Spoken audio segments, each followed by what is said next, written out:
অবশ্যই আমাদেরকে কোরআন সুন্নাহ ভিত্তিতে আল্লাহ সম্পর্কে আকীদা ক্লিয়ার করে নিতে হবে যদি কবরে জবাব দিতে চাই। নাহলে হা হা লা আদরি বলতে হবে, হুজুর হয়েও হা হা লা আদরি বলতে হবে, পীর মুর্শিদ হয়েও হা হা লা আদরি বলতে হবে যদি এই আকীদা আমাদের হয়ে থাকে।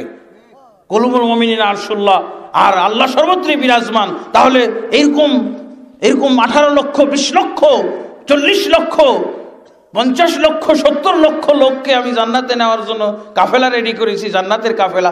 আমারই তো কোনো ঠিক ঠিকানা নাই, আমি তো হা লা আদরির মধ্যে পড়ে থাকবো কবরের ভিতরে। কিসের জান্নাত? নিজেরই জান্নাত নিয়ে টানাটানি। আর 70,000 লোক আমার পিছনে লাইন ধরে আছে, এদের ব্যাপারে কি করব আমি? বন্ধুগণ, আমাকে আগে মুসলমান হইতে হবে। রাসূলুল্লাহ সাল্লাল্লাহু আলাইহি ওয়াসাল্লাম এই বিষয়গুলো অত্যন্ত গুরুত্ব দিতেন। আল্লাহ সম্পর্কে আকীদা ক্লিয়ার করা, এটা হলো ঈমানের পূর্ব শর্ত, ইবাদতেরও পূর্ব শর্ত। আমরা ভূমিকাতে জানতে পেরেছি যে আপনি ঈমানও আনতে পারবেন না আল্লাহর প্রতি, আল্লাহর ইবাদতও করতে পারবেন না। সেই ইবাদতগুলো যাবে কোথায়? কোন আল্লাহর জন্য ইবাদত করছেন? সেই আল্লাহর জন্য যিনি সর্বত্র বিরাজমান। আর বন্ধুগণ, কোরআন মাজিদে এই ব্যাপারে কতগুলো আয়াত আছে, এই আয়াতগুলোর আমাদেরকে ব্যাখ্যা জেনে নিতে হবে। ইমাম আবু হানিফা রাহমাতুল্লাহ আলাইহি অত্যন্ত কঠোর ছিলেন এই আকীদায়। আল্লাহ কোথায়, এই বিষয়ে আকীদার ক্ষেত্রে ইমাম আবু হানিফা রাহমাতুল্লাহ আলাইহির মতো আর কোনো ইমামকে করা কঠোর দেখা যায়নি। একেবারে আপোষহীন, দ্ব্যর্থহীন, স্পষ্ট ভাষী ছিলেন। শারহুল আকীদা তাহাউইয়া ইবনে আবিল ইজ্জ আল হানাফি 288 পৃষ্ঠা আমার লাইব্রেরিতে যেটা আছে, কুয়েতের ছাপানো, সেখানে লেখা আছে ইমাম আবু হানিফা রাহমাতুল্লাহ আলাইহিকে তার একজন শিষ্য জিজ্ঞেস করেছিলেন। সেই শিষ্যের নাম হলো আবু মুতি আল বালখি। আবু মুতি বালখি জিজ্ঞেস করলেন ইমাম আবু হানিফা রাহমাতুল্লাহ আলাইহিকে, হে ইমাম আবু হানিফা, আপনি ওই ব্যক্তি সম্পর্কে আমাদেরকে ফতোয়া জানান যে ব্যক্তি বিশ্বাস করে যে আল্লাহ আছে, কিন্তু আল্লাহ আসমানে আছে না জমিনে আছে এইটা সে ক্লিয়ার বিশ্বাস করে না, বা তার এই ব্যাপারে বিশ্বাস ক্লিয়ার নাই, তার ব্যাপারে আপনার ফতোয়াটা কি হবে? ইমাম আবু হানিফা রাহমাতুল্লাহ আলাইহি বললেন, প্রশ্নটা কি? মান ক্বালা লা আদরি আরাব্বি ফিস সামাই আম ফিল আরদি। এক ব্যক্তি বিশ্বাস করে যে আল্লাহ আছেন, নাস্তিক নয়, কিন্তু সে বলতেছে যে আল্লাহ আসমানে না জমিনে এটা আমি জানি না, তো এই সম্পর্কে আপনার ফতোয়া কি? ইমাম আবু হানিফা রাহমাতুল্লাহ আলাইহি বললেন, হুয়া কাফিরুম বিল্লাহ, এই ব্যক্তি কাফির, লিআন্নাহু আনকারা আন ইয়াকুনা আলাল আরশ। তার কারণ এই ব্যক্তি যে বলল যে আমার রব আছে কিন্তু রব আসমানে না জমিনে এটা আমি বলতে পারছি না, এই বিশ্বাসের মাধ্যমে সে কোরআনের এই আয়াতকে অস্বীকার করেছে যেখানে আল্লাহ তাবারক ওয়া তাআলা বলছেন আর রহমানু আলাল আরশি ইস্তাওয়া, রহমান আরশের উপরে বিরাজমান। সেই ব্যক্তি এই বিশ্বাসের মাধ্যমে এই আয়াতকে অস্বীকার করেছে, ফলে সে কাফির হয়ে গেছে। আলী রাদিয়াল্লাহু আনহু বলছেন, মান আনকারা হারফাম মিনাল কুরআনি ফাকাদ কাফারা, যে ব্যক্তি কোরআনের একটা হরফ অস্বীকার করবে সেই কাফের হয়ে যাবে। তাহলে এ তো একটা কোরআনের আয়াত অস্বীকার করলো। যে ব্যক্তি বলছে আল্লাহ আসমানে না জমিনে, আমি এটা বলতে পারবো না, তাহলে এই ব্যক্তি কি করলো? হরফ নয়, সে একটা আয়াত, বরং এই জাতীয় 7টি আয়াত সে অস্বীকার করেছে। নাউজুবিল্লাহ। ইমাম আবু হানিফা রাহমাতুল্লাহ আলাইহি এবার আবার প্রশ্ন করলেন আবু মুতি বালখি রাহিমাহুল্লাহ, তিনি কি বললেন? মান ক্বালা রব্বি আলাল আরশি লা আদরি আল আরশু ফিস সামাই আম ফিল আরদি। হে ইমাম আবু হানিফা, এবার বলুন ওই ব্যক্তি সম্পর্কে যে ব্যক্তি বলছে, বিশ্বাস করছে আল্লাহ আরশের উপরে, তবে আমি জানি না আরশটা আসমানে না জমিনে, তাহলে ওর ফতোয়া কি হবে? দ্বিতীয় প্রশ্নে কি বলছে? আল্লাহকে আরশেই বিশ্বাস করছে কিন্তু আল্লাহর আরশ আসমানে না জমিনে এইটা বলতে পারছে না, এই সম্পর্কে আপনার ফতোয়া কি? ইমাম আবু হানিফা রাহমাতুল্লাহ আলাইহি এবারও বললেন, হুয়া কাফিরুম বিল্লাহ লিআন্নাহু আনকারা আন ইয়াকুনা ফিস সামা। এই ব্যক্তিকেও কাফের বলা হবে, কাফের ধরা হবে। কারণ কি? সে এই বিশ্বাসের মাধ্যমে আল্লাহর আসমানে থাকাকে অস্বীকার করেছে। কারণ কি? আল্লাহ বলছেন আমিনতুম মান ফিস সামাই আন ইয়াখসিফা বিকুমুল আরদ, তোমরা কি নিরাপদ হয়ে গেছো সেই সত্তা হতে যিনি আসমানে রয়েছেন। আল্লাহ নিজে কি আসমানে থাকার কথা বলছেন, আর এই ব্যক্তি আরশে থাকা স্বীকার করছে, কিন্তু আসমানে না জমিনে এটা বলছে না। তাহলে এই ব্যক্তি আল্লাহর আসমানে থাকাকে অস্বীকার করলো, অতএব এই ব্যক্তিও কাফের। ক্লিয়ার কথা। তাহলে এই যে এই মঞ্চে বসে যখন আমরা বলি মুমিনদের কলবে আল্লাহ থাকে, তাহলে আমি কি হলাম তখন? ইমাম আবু হানিফা রাহমাতুল্লাহ আলাইহি ফতোয়া অনুযায়ী তো আমি নিজে কাফের হয়ে গেলাম, আর যাদেরকে ওয়াজ শোনাইলাম তাদেরকেও কাফের বানাইলাম, নাউজুবিল্লাহ। যাদেরকে এই ওয়াজ শোনানো হলো তারাকে সহ কাফের বানানো হলো না, নাউজুবিল্লাহ। তাহলে এই বিষয়ে আল্লাহ কোথায় ক্লিয়ার হয়েছে? একজন কাফেরকে আল্লাহ রাসূল সাল্লাল্লাহু আলাইহি ওয়াসাল্লাম জিজ্ঞেস করলেন। সুনানুত তিরমিজির হাদিস, মুসলিম শরীফে হাদিস এসেছে এবং তিরমিজির মধ্যে হাদিস এসেছে। মুসলিম শরীফে একটি হাদিস এসেছে, মুআবিয়া আল আসলামী রাদিয়াল্লাহু আনহু থেকে এই হাদিসটি বর্ণিত হয়েছে। মুআবিয়া আসলামী রাদিয়াল্লাহু আনহু তিনি তার একজন কৃতদাসীকে আজাদ করতে চাইলেন। লম্বা ঘটনা, আমি সারসংক্ষেপটা বলছি। উনি কৃতদাসী কিনে নিয়ে এসেছেন, কৃতদাসীকে যে কোনো কারণে উনি এখন আজাদ করবেন, স্বাধীন করে দিবেন। আল্লাহ রাসূল সাল্লাল্লাহু আলাইহি ওয়াসাল্লাম সাহাবীকে বললেন যে সাহাবী, কৃতদাসী তুমি কিনে নিয়ে এসেছো বাজার থেকে, সে কি মুসলমান না কাফের এটা তো যাচাই করনি, তুমি কি যাচাই করেছো? বলছে না। যদি মুসলমান না হয় তাহলে কিন্তু আজাদ করা যাবে না। কাফের কৃতদাসীকে আজাদ করে কোনো সওয়াব নাই এবং আজাদ করাও যাবে না। কাফের যদি কৃতদাসী হয়, গোলাম হয়, তাকে আজাদ করে কোনো সওয়াব নাই।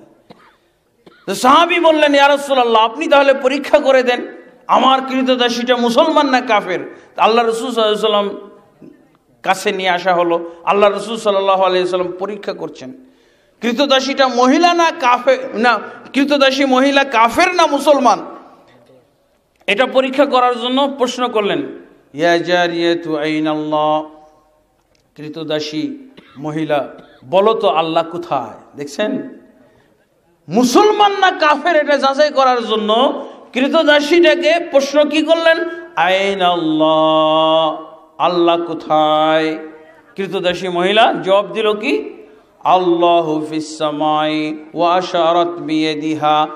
ওই মহিলাটি জবাব দিয়ে দিল আল্লাহ আসমানের উপরে, এবং আঙ্গুল দিয়ে হাত দিয়ে ইশারা করে বলল, আল্লাহ উপরের দিকে ইশারা করে বলল যে আল্লাহ আসমানে।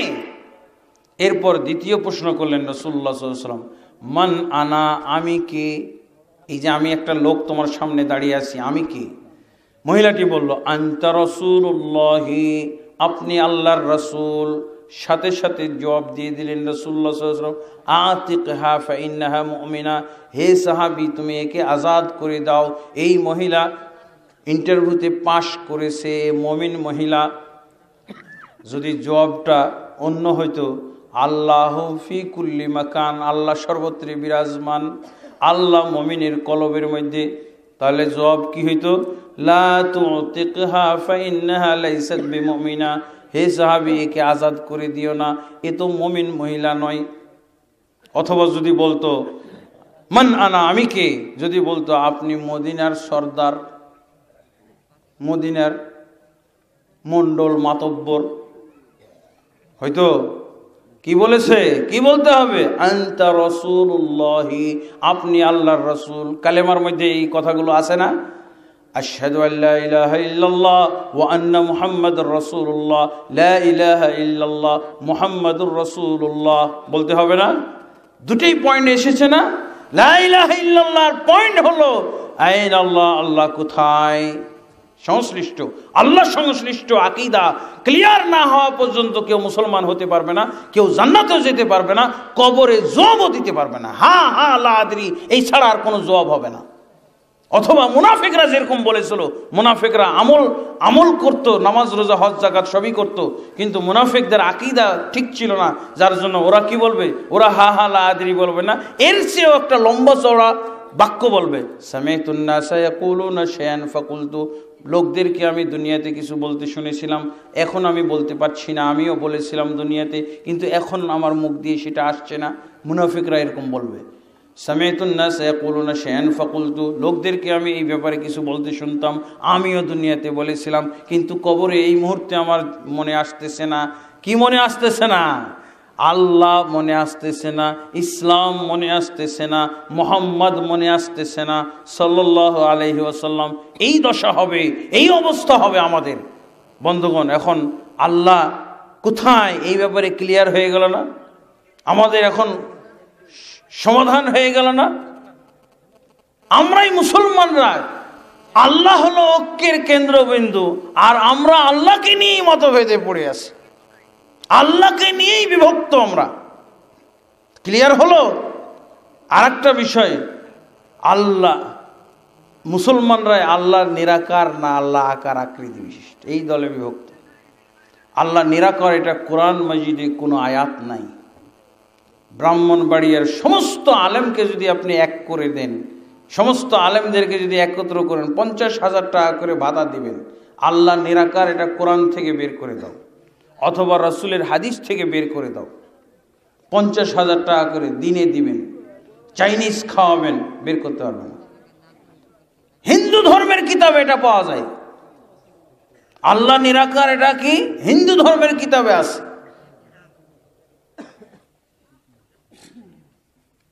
আল্লাহ কি? ঈশ্বর নিরাকার সর্বব্যাপী, ঈশ্বর নিরাকার সর্বব্যাপী। এটা আমাদের দেশে যে ইন্টারের হিন্দু ধর্ম শিক্ষা বই পড়ানো হয়, এখানে আছে ঈশ্বর নিরাকার সর্বব্যাপী।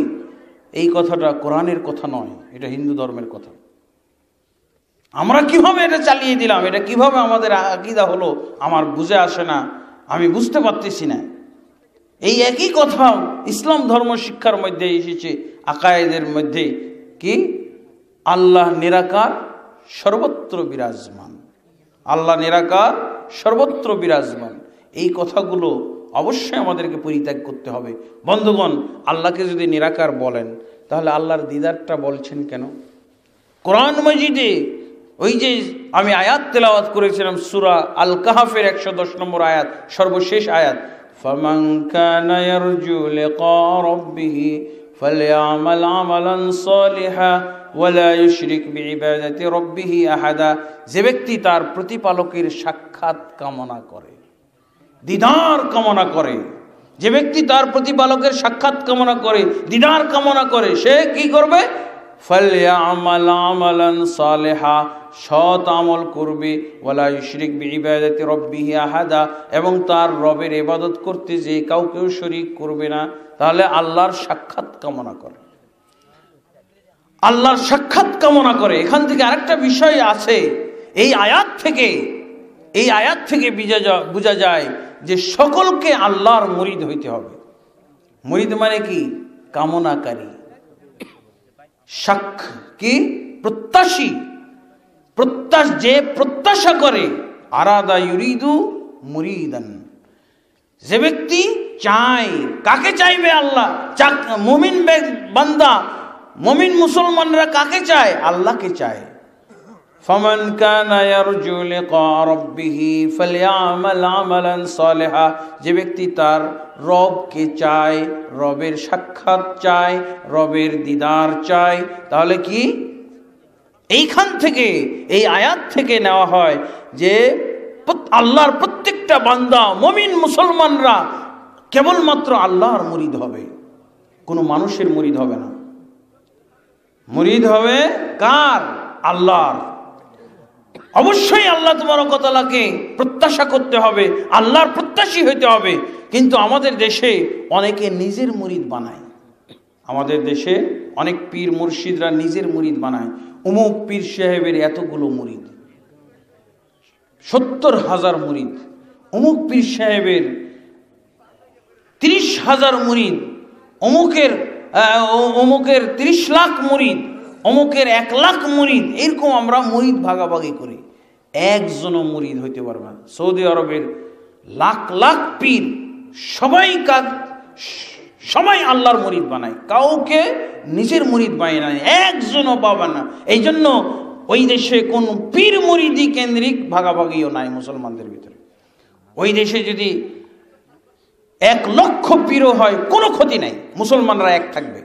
তার কারণ প্রত্যেক পীর মানে যদি আমরা ওস্তাদ মনে করি, টিচার মনে করি, ধর্মীয় যদি শিক্ষক মনে করি, তাহলে ওই দেশের সমস্ত ধর্মীয় শিক্ষকরা, আলেমরা কি করে?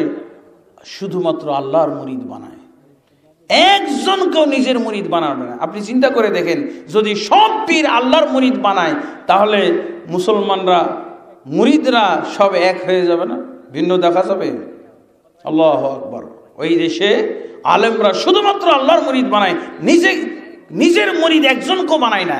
এই কারণে কোরআন এবং হাদিসের দৃষ্টিতে হক্কানি পীর আর ভণ্ড পীরের মানদণ্ড হলো এটা, যে হক্কানি পীর উনি বা ওই সমস্ত পীরকে হক্কানি পীর বলা হবে যারা কাউকেও আল্লাহ ছাড়া অন্য কারো মুরিদ বানায় না, শুধুমাত্র আল্লাহর মুরিদ বানায়। এরাই হলো হক্কানি পীর। আর যদি একজনকেও নিজের মুরিদ বানায়, জানতে হবে ওটা হলো ভণ্ড পীর। ক্লিয়ার হয়েছে? হক্কানি পীর এবং ভণ্ড পীরের কোরআন হাদিস ভিত্তিক সংজ্ঞা। কোরআনে আল্লাহ কি বলছেন? ফামান কানা ইয়ারজু লিকা রাব্বিহি, যে ব্যক্তি তার প্রতিপালকের সাক্ষাৎ কামনা করে, সাক্ষাৎ প্রত্যাশী হবে। সাক্ষাৎ, মুরিদ আর রাজি, আরাদা, ইউরিদু, রাজা, ইয়ারজু একই অর্থ। কামনা করে, প্রত্যাশা করে। একজন আল্লাহর বান্দা কেবল আল্লাহরই প্রত্যাশা করবে। রাসূলুল্লাহ সাল্লাল্লাহু আলাইহি ওয়াসাল্লাম বলছেন, কুনু ইবাদাল্লাহি ইখওয়ানা, তোমরা সকলে আল্লাহর বান্দা হয়ে যাও, ভাই ভাই হয়ে যাও। সবাই বান্দা, মুরিদ মানে কি? নিজের বান্দা হয়ে যাও। আমি কি আল্লাহকে প্রত্যাশা যদি করি, তাহলে আমি আল্লাহর বান্দা হলাম। আমি যদি অন্য কোনো ব্যক্তির প্রত্যাশী হই, আমি তার বান্দা হয়ে গেলাম। আমি তার ভুল শুদ্ধ যা কিছু সে বলবে চাই তাই আমি মানব, এটা হবে না। আল্লাহর প্রত্যাশী হতে হবে। সূরা আহজাবের 21 নম্বর আয়াতে তাই বলছে, লাকাদ কানা লাকুম ফি রাসূলিল্লাহি উসওয়াতুন হাসানাহ লিমান কানা ইয়ারজুল্লাহ, নিশ্চয়ই তোমাদের জন্য রাসূলের ভিতরে রয়েছে উত্তম আদর্শ, উত্তম নমুনা। লিমান কানা ইয়ারজুল্লাহ, যে আল্লাহকে প্রত্যাশা করে, যে আল্লাহকে প্রত্যাশা করে, যে আল্লাহর মুরিদ হয়। যে ব্যক্তি আল্লাহর মুরিদ হবে, তার কাছে কেবলমাত্র রাসূল সাল্লাল্লাহু আলাইহি ওয়াসাল্লাম হলেন আদর্শ। তাহলে রাসূলকে পাওয়ার ব্যবস্থা হলো তাকে আদর্শ হিসেবে যদি আমি ব্যবহার করি, তাকে আদর্শ, তাকে মাপকাঠি, তিনি যেভাবে আল্লাহকে বিশ্বাস করতেন, আমি ওইভাবে আল্লাহকে বিশ্বাস করি। আল্লাহর ব্যাপারে মুহাম্মদ রাসূলুল্লাহ সাল্লাল্লাহু আলাইহি ওয়াসাল্লামের যেই আকীদা ছিল, সেই আকীদা হলো আমার। তাহলে আল্লাহর রাসূলের আদর্শ, আল্লাহর রাসূলকে পাওয়ার জন্য কেবলমাত্র আল্লাহর রাসূলের আদর্শ অবলম্বন করতে হবে, আর অন্য কোনোভাবে হবে না। মিলাদ পড়ে হবে না, তার নাম জিকির করে হবে না, মিছিল মিটিং করে হবে না, জশ্নে জুলুস করে হবে না।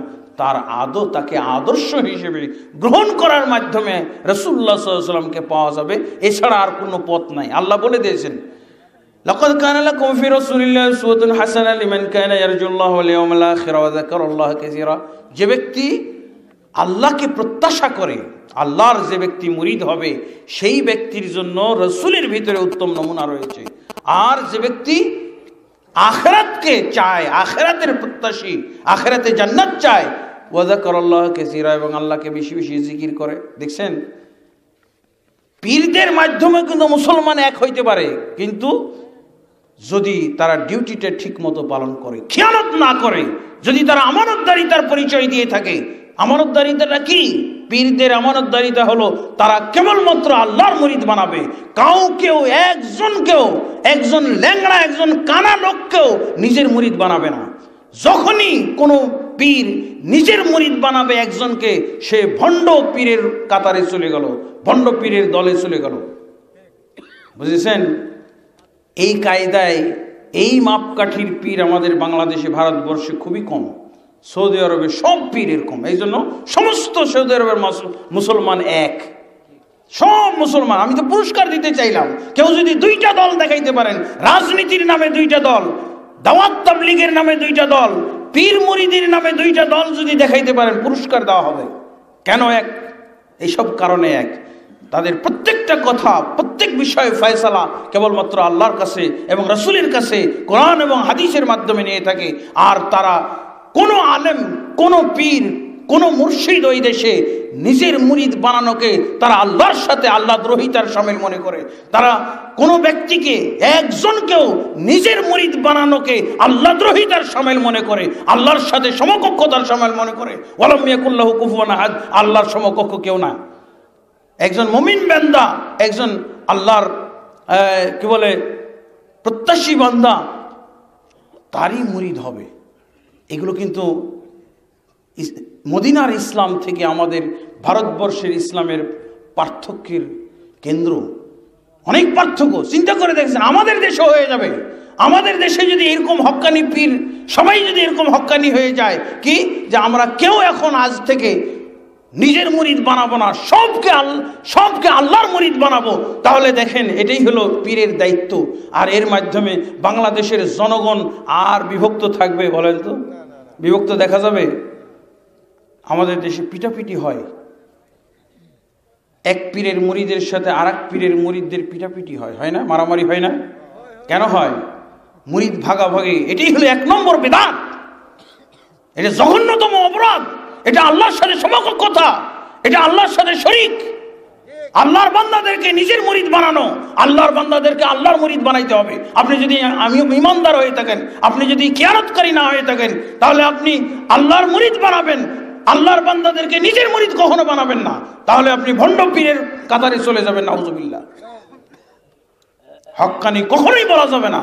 যদি দেখেন কোন পীর সাহেব নিজের মুরিদ বানাচ্ছে একজনকে, তাহলে কখনোই তাকে হক্কানি বলবেন না। যদি আপনি তাকে হক্কানি বলেন, আপনি বেদাতি, আপনি বেদাতি হয়ে যাবেন, আপনি বিভক্তকারী হবেন, আপনি বিচ্ছিন্নতা সৃষ্টিকারী হবেন, আপনি মুসলমানদের ভিতরে দলাদলি সৃষ্টিকারী হবেন। আজকাল দলাদলি, মারামারি, পিটাপিটি এগুলো কেন হচ্ছে? এই মুসলমানদের দিশাহারা অবস্থা কেন? এক এক দিকে এক একটা বহর ছুটে চলেছে। এই বহর কোথায় যাচ্ছে? এটা হলো অমুক উত্তরবঙ্গ। এই বহর কোথায় যাচ্ছে? এটা দক্ষিণবঙ্গ। আর ব্যাখ্যা করা হয় আল্লাহকে পাওয়ার জন্য, রসুলকে পাওয়ার জন্য যাচ্ছে নাকি?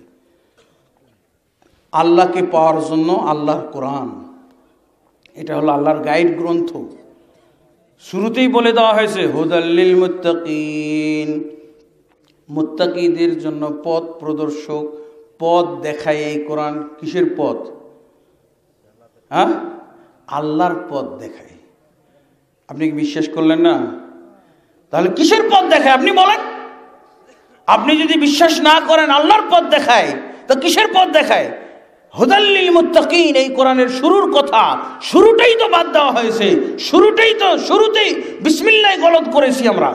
হুদাল লিল মুত্তাকিন, মুত্তাকিদের জন্য পথ প্রদর্শক, আল্লাহর পথ দেখায় এই কোরআন, জান্নাতের পথ দেখায় এই কোরআন, সঠিক পথ দেখায় এই কোরআন, ঐক্যবদ্ধ থাকার পথ দেখায় এই কোরআন, ইমানের পথ দেখায় এই কোরআন, ইসলামের পথ দেখায় এই কোরআন, ইবাদতের পথ দেখায় এই কোরআন। ঠিক আছে? আল্লাহ। তাহলে আমি গাড়িতে চড়ে বহরের সাথে সামিল হয়ে টিকিট কেটে কোথায় যাচ্ছি? ভুল ঠিকানায় আল্লাহকে পেতে যাচ্ছি। ঠিকানাগুলো ভুল ঠিকানায় আপনি গেলে বুঝতে পারবেন। আপনার ঢাকা হলো একদিকে, আর আপনি বিপরীত দিকে ছুটে চলেছেন। আল্লাহ কি এরকম নির্দিষ্ট জায়গায় থাকেন নাকি? নাউজুবিল্লাহ। আল্লাহ তো আরশে থাকেন, কিন্তু ইদাব্বিরুল আমরা মিনাস সামাইল আরদি, আসমান থেকে জমিনের সব কাজ পরিচালনা করেন। আলহামদুলিল্লাহ। যাই হোক, আমি আসলে আপনাদের কাছে যে বিষয়গুলো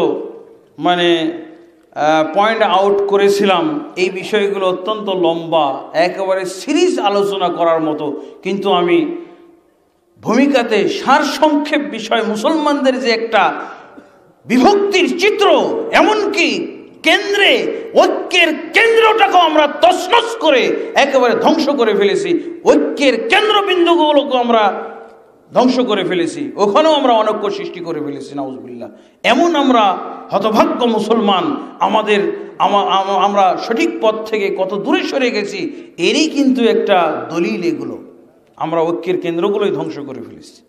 আল্লাহ আমাদের সকলকে কোরআন এবং সুন্নাহর আলোকে, কোরআন এবং সুন্নাহর দলিলের ভিত্তিতে, পড়াশোনার ভিত্তিতে, লেখাপড়ার ভিত্তিতে আমাদেরকে ঐক্যবদ্ধ করুন। আমাদের আল্লাহ তাবারক ওয়া তাআলা আকীদাকে শুধরে দিন। আমাদের আল্লাহ তাবারক ওয়া তাআলা জান্নাতের পথ প্রদর্শন করুন, জাহান্নাম থেকে নাজাত পাওয়ার পথ প্রদর্শন করুন। আল্লাহ, তোমার কাছে এটা অত্যন্ত সহজ। আল্লাহ, তুমি একমাত্র এর তৌফিক দাতা, তৌফিক দান করে। আল্লাহুম্মা আমিন। আস্তাগফিরুল্লাহ লি ওয়া লাকুম লিসাইরিল মুসলিমিন ফাস্তাগফিরু ইন্নাহু হুয়াল গফুরুর রহিম। আমি আমার আলোচনা, অত্যন্ত দীর্ঘ আলোচনাকে সংক্ষিপ্ত করে হয়তো ইনশাআল্লাহ পরবর্তীতে এই বিষয়গুলো কখনো আপনাদের এলাকায়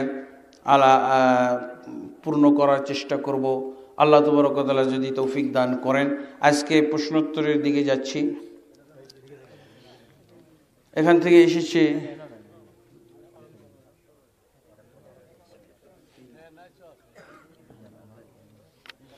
আলহামদুলিল্লাহ। প্রশ্নগুলো তাহলে কিছু প্রশ্ন আছে, এই প্রশ্ন এগুলো এত আল্লাহ আল্লাহ। হ্যাঁ, আলহামদুলিল্লাহ। আমাদের সভাপতির মাধ্যমে একটা প্রশ্ন আসছে, মহিলা মাদ্রাসার রাত্রে ছাত্রীর অবস্থান করে পড়ালেখা করা জায়েজ কি? আলহামদুলিল্লাহ, অবশ্যই যদি মহিলা মাদ্রাসা হয়, মহিলা হোস্টেল হয়, মহিলাদের মহল সেটা সুনির্দিষ্ট বাউন্ডারির ভিতরে হয়ে থাকে, তাহলে তারা সেখানে পরস্পরে একসাথে থাকতে পারে, পড়ালেখা করতে পারে, রাতে দিনে সবসময় থাকতে পারে। কিন্তু সফর হবে কোনো মাহারামের সাথে, ছুটিতে আসা যাওয়াটা মাহারামের সাথে হওয়াটা বাঞ্ছনীয়। শেখ, অনেক হিন্দু লোক আছে যারা আমাদের শিক্ষক বা কর্মক্ষেত্রে সহকর্মী হিসেবে থাকেন, তাদের সাথে আমাদের কুশলাদি বিনিময় কীরকম হবে? তারা সালাম ও প্রদান করেন, এক্ষেত্রে করণীয় কি? হ্যাঁ, অবশ্যই কোনো বিধর্মীদেরকে আমরা আগে সালাম দিতে পারবো না। আর যদি সালাম দেই তাহলে সালামের ভাষাটা একটু ভিন্ন করে দিতে হবে। আসসালামু আলা মানিত্তাবা আল হুদা, এইভাবে বলতে হবে যদি আপনাকে আগে দিতে হয়। তার কারণ হয়তো পেশা এবং পদে আপনার চেয়ে একটু উঁচু, তা আপনি আগে তাকে যদি সম্ভাষণ জানান, না জানাইলে হয়তো সে কোনো রকমের মনক্ষুণ্ণ হইতে পারে, তাহলে সেই ক্ষেত্রে আপনি ইসলামের সমাধান হলো আপনি বলবেন আসসালামু আলা মানিত্তাবা আল হুদা। আর সে যদি আপনাকে আপনার ভাষায় দেয়, তবে আপনি কখনো ওই ধর্মের শব্দ ব্যবহার করতে পারবেন না, যেমন আদাব, এগুলো বলতে পারবেন না। ইসলাম ধর্মের যে ব্যবস্থা দেওয়া হয়েছে এইটাই অবলম্বন করতে হবে। আপনি যদি অন্য ধর্মের ব্যবস্থা অনুযায়ী সম্ভাষণ করেন, আপনি ওই ধর্মের অন্তর্ভুক্ত হয়ে গেলেন, নাউজুবিল্লাহ। খুবই সেনসিটিভ বিষয়। আপনি কি বলবেন? আপনার বলার ভাষা হলো আসসালামু আলা মানিত্তাবা আল হুদা, শান্তি বর্ষিত হোক ওই ব্যক্তির উপরে যে ব্যক্তি আল্লাহর হেদায়েতের অনুসরণ করেছে। এভাবে আল্লাহ রাসূল সাল্লাল্লাহু আলাইহি ওয়াসাল্লাম কাফের রাষ্ট্রপতিদেরকে চিঠিতেও সালাম দিতেন। হ্যাঁ, আর সে যদি সালাম দেয় তার ধর্ম অবলম্বন করে আদাব বলল বা অমুক অন্য কিছু বলল, তাহলে আপনি সেই ক্ষেত্রে চুপ থাকবেন, আপনার কোনো জবাব এটার নাই। সে যদি আপনার শব্দই ব্যবহার করে আসসালামু আলাইকুম বলল, সে বিধর্মী কিন্তু আপনার ভাষাটাই সে জানে, সে আপনাকে আপনার ভাষায় সম্ভাষণ করতেছে, আসসালামু আলাইকুম, আপনার প্রতি শান্তি বর্ষিত হোক, তাহলে আপনি জবাব দিবেন ওয়া আলাইকুম, তোমার প্রতিও, আপনার প্রতিও। আপনি পূর্ণ দিতে পারবেন না, পূর্ণটা বলতে পারবেন না। এটাই হলো হাদিসের নিয়ম। আল্লাহ রাসূল সাল্লাল্লাহু আলাইহি ওয়াসাল্লাম এটাই আমাদেরকে শিখিয়েছেন। আমি একজন ব্যবসায়ী, হিন্দু ধর্মের লোক। আমার প্রশ্ন, আপনার ধর্মীয় অনুষ্ঠানের জন্য অর্থাৎ মাহফিলে, মসজিদে, মাদ্রাসার কাজের জন্য হুজুরেরা হিন্দু জানার পরেও আমার নিকট হইতে যে টাকা বা সাহায্য নেয় তাহা কি মুসলিম ধর্মে জায়েজ আছে কিনা এবং ইহাতে আমার কতটুকু উপকার হইবে? আলহামদুলিল্লাহ, হিন্দু ধর্মের বা অন্য কোনো বিধর্মীর টাকা মসজিদের ক্ষেত্রে ব্যবহার করা যাবে না। এটা সূরা আত-তাওবার 17 নম্বর আয়াতে আল্লাহ ক্লিয়ার করে দিয়েছেন, ইন্নামাল মা কানা লিল মুশরিকিনা আন ইয়ামুরু মাসাজিদাল্লাহ শাহিদিন আলা আনফুসিহিম বিল কুফর। তবে মসজিদের অন্যান্য যেমন বাউন্ডারি, তারপরে প্রস্রাবখানা, ল্যাট্রিন, এই ল্যাট্রিন এগুলো করা যেতে পারে। আর মাদ্রাসার ক্ষেত্রে সমস্যা নাই। হ্যাঁ, আর এটা অবশ্যই একটা সৎ কাজ, যে বিধর্মীরাও যদি করে তাহলে এটাকে সৎ কাজ ধরা হবে। কিন্তু আল্লাহর প্রতি ঈমান খাঁটি, আল্লাহর তাওহীদ খাঁটি না থাকলে এটার পুরস্কার আখেরাতে পাওয়া যাবে না, দুনিয়াতে আল্লাহ এটার পুরস্কার দিয়ে পরিশোধ করে দিবেন, এরকম একটা মুসলিম শরীফের হাদিসে পাওয়া যায়। হ্যাঁ, অতএব দুনিয়াতে আল্লাহ পুরস্কার কিভাবে দিয়ে থাকেন? তার ইজ্জত বাড়িয়ে দিলেন, তার পদোন্নতি দিয়ে দিলেন, তাকে হয়তো চেয়ারম্যান বানিয়ে দিলেন, তাকে হয়তো মন্ত্রী বানিয়ে দিলেন, এইভাবে আর কি জি ব্যবসায় উন্নতি দিয়ে দিলেন। এরকম নামাজে রুকুতে যাওয়ার সময়, রুকু হইতে উঠার সময় হাত উঠানো, রফুল ইয়াদাইন, এটা কি রাসূল সাল্লাল্লাহু আলাইহি ওয়াসাল্লামের সুন্নাত? তাহলে এতদিন আমরা মুসলমানরা আমরা শুনলাম না কেন? সঠিক জবাব জানতে চাই। আপনি জানলেন না, এটার জন্য তো আর আমি দায়ী না, আর কেউ দায়ী না। এটা তো রাসূল সাল্লাল্লাহু আলাইহি ওয়াসাল্লামের হাদিসের গ্রন্থে আছে। আমাদের দেশে সিলেবাসভুক্ত যে হাদিস গ্রন্থগুলো, সহিহ বুখারী, মুসলিম, আবু দাউদ, তিরমিজি, নাসাই, ইবনে মাজাহ, এই সব হাদিস গ্রন্থের ভিতরে আছে 4 বার রফুল ইয়াদাইন করা, এটা পাওয়া যায়। হ্যাঁ, তবে রফুল ইয়াদাইন করা সুন্নাত এই জন্য যে কোনো হাদিসে না করাও পাওয়া যায়। একবার না করলে ওটা সুন্নাত হয়ে যায়। আর সুন্নাত আমল ছাড়লে সওয়াব নাই, আমল করলে সওয়াব। যারা রফুল ইয়াদাইন করে না তাদের হয়তো সালাত হয়ে যায়, কিন্তু এই সুন্নত পালন করার সওয়াবটা তাদের ছুটে যায়। এটা টের পাবে যখন কিয়ামতের দিন নেকির পাল্লা হালকা হয়ে যাবে, তখন টের পাবে। এক রফুল ইয়াদাইনে 10 নেকি করে পাওয়া যায়। আপনি নেকিটা ছাড়লেন কেন? সুন্নত পালন করলে নেকি, ছাড়লে নেকি নাই তো, ছাড়লেন তো। আর এটা নিয়ে আবার আমাদের সমাজে কিছু বিভ্রান্তি আছে। অনেকে বলেন যে রফুল ইয়াদাইন হলো মনসুখ হয়ে গেছে। এটা ইসলামের প্রথম যুগে করতেন, এটা পরবর্তীতে এটা মনসুখ হয়ে গেছে, ছেড়ে দিয়েছে। আসলে এই কথাটা সত্য নয়, সঠিক নয়। এটা হলো জাল হাদিসের কথা। সহিহ হাদিসে আবু দাউদের ভিতরে একটি হাদিস রয়েছে, আবু হুমাইদ রাদিয়াল্লাহু আনহু থেকে বর্ণিত। তিনি বলেন, আল্লাহ রাসূল সাল্লাল্লাহু আলাইহি ওয়াসাল্লামের মৃত্যুর পর সালাত নিয়ে সাহাবী সম্মেলন অনুষ্ঠিত হয়েছিল। আল্লাহ রসুলের মৃত্যুর পর কি হয়েছে? সাহাবীদের সম্মেলন অনুষ্ঠিত হয়েছিল সালাত বিষয়ে। যেমন আজকে তাফসিরুল কোরআন সম্মেলন হচ্ছে না, রাসূল সাল্লাল্লাহু আলাইহি ওয়াসাল্লাম মৃত্যুর পর সাহাবীদের সম্মেলন একটা অনুষ্ঠিত হয়েছিল।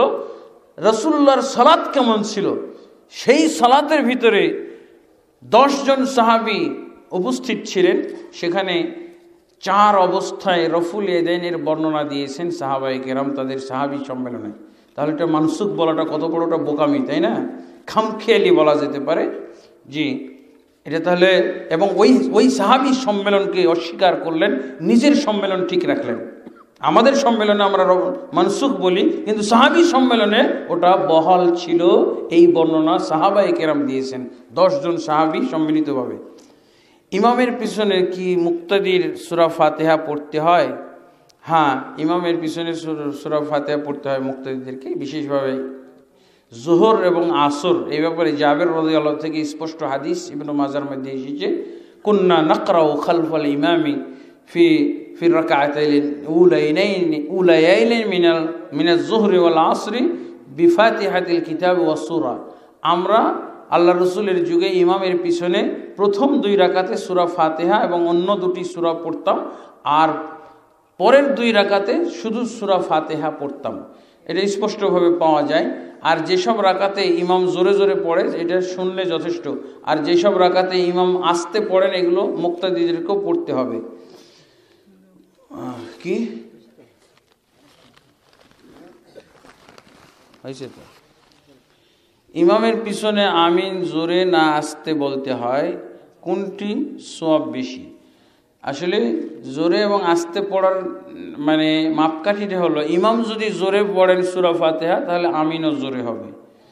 আর যেহেতু আল্লাহ রাসূল সাল্লাল্লাহু আলাইহি ওয়াসাল্লামের যুগে আমিন বলার কারণে মসজিদে নববী গুঞ্জরণ, আমিনের শব্দের একটা গুঞ্জরণ শোনা যেত। তার মানে সম্মিলিতভাবে মুক্তাদিরে, ইমাম এবং মুক্তাদি সবাই জোরে আমিন বলতেন। এই আমলটা আমরা হাদিসের ভিতরে পাচ্ছি।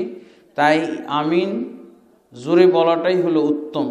আর যখন ইমাম আস্তে সূরা ফাতিহা পড়ে তখন আস্তে পড়া উত্তম, জোরে পড়া ঠিক না, এর ব্যতিক্রমটাও ঠিক না। অতএব তারপরে আল্লাহ রাসূল সাল্লাল্লাহু আলাইহি ওয়াসাল্লাম থেকে আরেকটা হাদিস আছে, এই হাদিসের কারণে আমরা আমিন জোরে সূরা ফাতিহা পড়লে জোরে আমিন বলবো। কারণ রাসূলুল্লাহ সাল্লাল্লাহু আলাইহি ওয়াসাল্লাম বলছেন, মা হাসাদাতকুমুল ইয়াহুদ আলা শাইইন মা হাসাদাতকুম আলা সালাম ওয়া তামিন।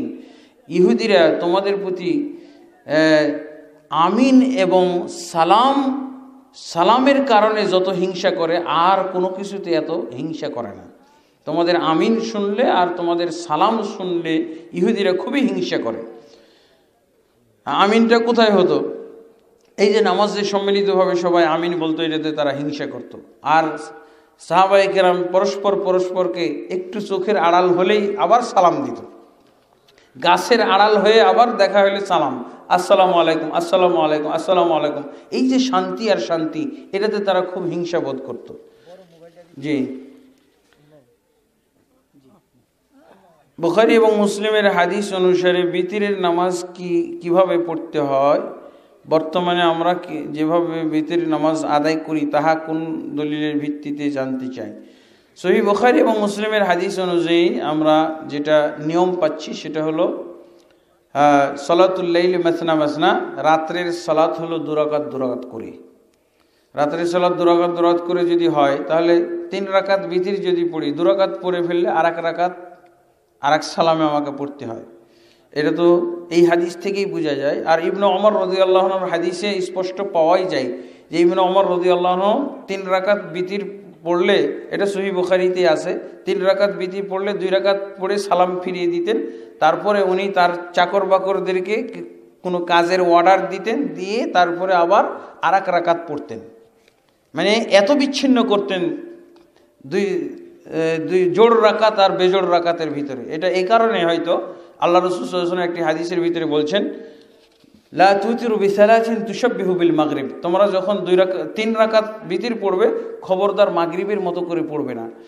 ধারণা করা হয় যে ইবনে ওমর রাদিয়াল্লাহু আনহু যে পড়তেন 2 রাকাত পড়ার পর সালাম ফিরিয়ে কথাবার্তা বলতেন, তারপরে আর 1 রাকাত পড়তেন, এই মাগরিবের মতো না করার জন্য, মাগরিবের সাথে যেন সাদৃশ্যতা আরও বেড়ে যায়, এই জন্য উনি 2 রাকাত পড়ে কথাবার্তা বলে তারপরে আর 1 রাকাত পড়তেন।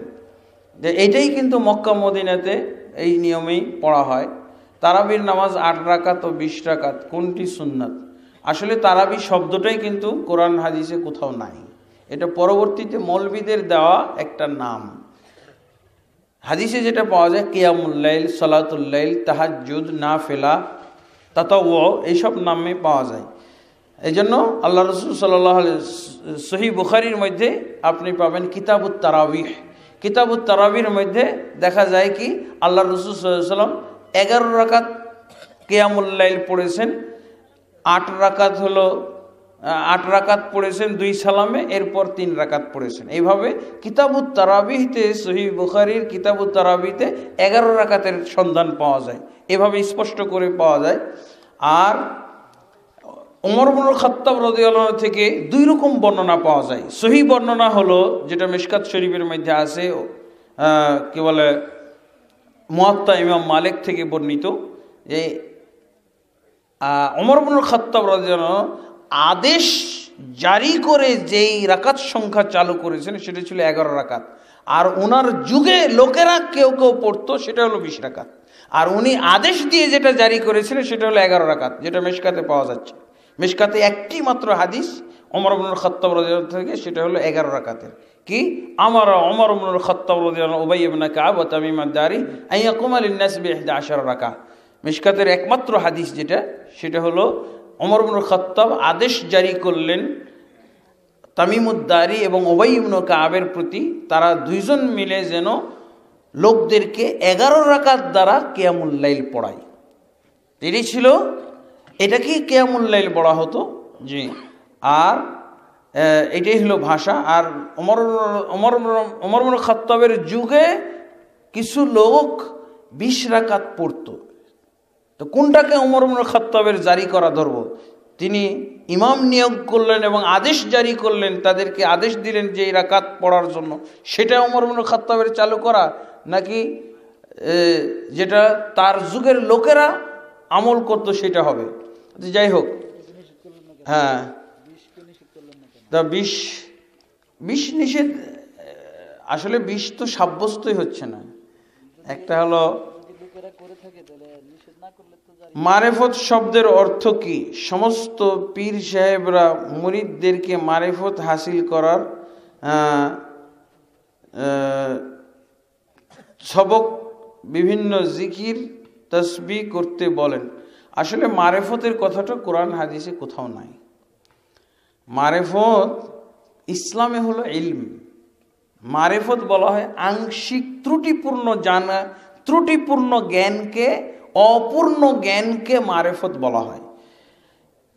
এই মারেফতের মাধ্যমে ইমানদার কেউ হতে পারবে না। মারেফতধারী ছিল ইহুদিরা, ইহুদিদেরকে মারেফতওয়ালা বলা হয়তো, কারণ এই মারেফতের কারণে তারা রাসূলের প্রতি ঈমান আনে নাই, কারণ তাদের ঈমানটা ছিল ত্রুটিপূর্ণ। কারণ কি, ফালাম্মা জাআহুম মা আরাফু কাফারু বিহি, যখন তাদের কাছে এমন জিনিস আসলো যার মারেফতটা ছিল তাদের কাছে, তারা তার সাথে কুফরি করলো। তো মারেফত থাকলে ঈমান আনতে পারে না, কুফরি আনে। দেখেন, মারেফতওয়ালারা কোরআনের আলোচনা করে না, মারেফতওয়ালারা রাসূলের হাদিসেরও কথা বলে না, ওরা বাতিনি ইলমের কথা বলে, অন্য কথা বলে। তো কোরআন এবং হাদিসের ইলম ছাড়া অন্য কিছু, এগুলো তো সবই হলো বরবাদ। এই জন্য কোরআনে কি লা ইলাহা ইল্লাল্লাহ যখন বলতে বলা হয়েছে, কি বলা হয়েছে? ফা'লাম আন্নাহু লা ইলাহা ইল্লাল্লাহ, তুমি জ্ঞান অর্জন করো, পরিপূর্ণ জ্ঞান অর্জন করো, লা ইলাহা ইল্লাল্লাহ, ফা'লাম বলা হয়েছে, তাই না? তারপরে উলুল ইলম, এই যে ইলমের কথা বলা হয়েছে, অবশ্যই আমাদেরকে ইলমের মধ্যে থাকতে হবে। মারেফত দিয়ে ইসলাম পাওয়া যায় না, মারেফত দিয়ে কখনো ঈমান পাওয়া যায় না। মারেফত হলো, ইহুদিদের ছিল মারেফত, অপূর্ণ জ্ঞান। তারা মুহাম্মদ সাল্লাল্লাহু আলাইহি ওয়াসাল্লামকে চিনত, কিন্তু চিনার অর্থ, জানার অর্থ হলো মারেফত, কিন্তু ঈমান আনে নাই। কেন ঈমান আনে নাই? তাদের মারেফত ছিল, তাদের ইলম ছিল না। মুসলমানদেরকে ইলম অর্জন করতে হবে। আর ইলম হলো এটা কি? আল্লাহর রাসূল সাল্লাল্লাহু আলাইহি ওয়াসাল্লামের মিরাস। মিরাসটা, রাসূলদের মিরাস কি? ইলম, তাই না? আল উলামা ওয়ারাসাতুল আম্বিয়া, আলেমরা হলো নবীদের ওয়ারিস। আর ও নবীরা কিসের ওয়ারিস বানিয়ে গেছে? ইন্নামা ওয়ারাসুল ইলম, শুধু ইলমের ওয়ারিস বানিয়ে গেছে। ইন্নামা লিল হাসর, ইন্নামা, নবীগণ কি ওয়ারিস বানিয়ে গেছেন? শুধু ইলমের ওয়ারিস বানিয়ে গেছেন, মারেফতের ওয়ারিস বানিয়ে যাননি। এবং কোন নবীর জন্য এটা খেয়ানত যদি মারেফতের ইলম, মারেফতের ওয়ারিস বানিয়ে যায়, তাহলে এটা খেয়ানত। কারণ মারেফত দিয়ে কখনো আল্লাহকে পাওয়া যায় না, রাসূলকে পাওয়া যায় না, জান্নাত পাওয়া যায় না। এটা হলো শুধুমাত্র বলি তাদের দাবি, এই দাবি হলো মিথ্যা দাবি। আর মারেফতওয়ালা হলো ইবলিসের মারেফত ছিল। কিন্তু তারপরে কি, আবু তালেবের মারেফত ছিল, তাই মুসলমান হতে পারে নাই। ইহুদিদের মারেফত ছিল, তারা মুসলমান হতে পারে নাই। এদের সম্পর্কে সবারই মারেফতের কথা পাওয়া যায়, যে এদের মারেফত ছিল তাই তারা মুসলমান হতে পারে নাই। কোন মসজিদের বাহিরে বা ভিতরে এক পার্শ্বে আল্লাহ, অপর পার্শ্বে মোহাম্মদ লেখা হয়, সহিহ হাদিস অনুযায়ী উহা কতটুকু সওয়াব? না, এটা সঠিক নয়। এক পাশে আল্লাহ আর এক পাশে মোহাম্মদ, এটা যদি আপনি পাঠ করেন তাহলে কি হবে? আল্লাহ মুহাম্মাদুন, আল্লাহ মুহাম্মাদুন মুবতাদা খাবার, সাবজেক্ট প্রেডিকেট, উদ্দেশ্য বিধেয়, কি হবে? আল্লাহ হচ্ছেন মোহাম্মদ। খুবই খারাপ শব্দ, অপরাধমূলক শব্দ। এই শব্দগুলো কোথাও লেখা উচিত না। এগুলো এগুলো এগুলো বাতিল আকীদা বহন করে। এগুলো হলো আমাদের দেশের তথাকথিত সুন্নি জামাতরা, যারা আল্লাহ এবং আল্লাহর রসুলকে এক মনে করে, এক বডি মনে করে, তাদের আবিষ্কৃত এইসব শব্দ, এগুলো আমাদের বর্জন করা উচিত। হ্যাঁ, সূরা আন-নিসার 51 নম্বর আয়াতে তারা 51 নম্বর আয়াত অনুযায়ী তারা আল্লাহ এবং আল্লাহর রসুলকে অভিন্ন সত্তা মনে করে, নাউজুবিল্লাহ। অথচ আল্লাহ হলেন খালেক আর মুহাম্মদ হলেন মখলুক। আল্লাহ হলেন মাবুদ আর মুহাম্মদ হচ্ছেন কি? আব্দ বা আবিদ। নামাজে দাঁড়াইয়া নাওয়াইতু নিয়ত বলা নাকি বিদাত? ইহা সঠিক উত্তর জানতে চাই।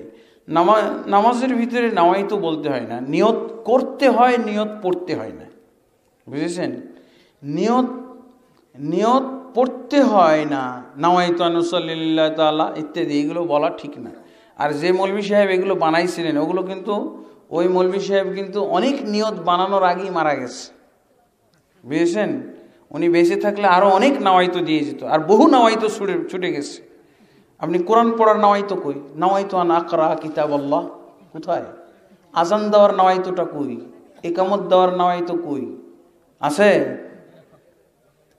ও ভাত, হ্যাঁ না, ইবাদতের কথাটাই বলি। আসলে এগুলো বোকামি, এই নাওয়াইতো পড়া এগুলো বোকামি। এটা হলো নিয়ত করতে হবে। আর নিয়তের ব্যাপারে যেটা পাওয়া যায় সেটা হলো আমালুল কালব, অন্তরের কাজকে নিয়ত বলা হয়।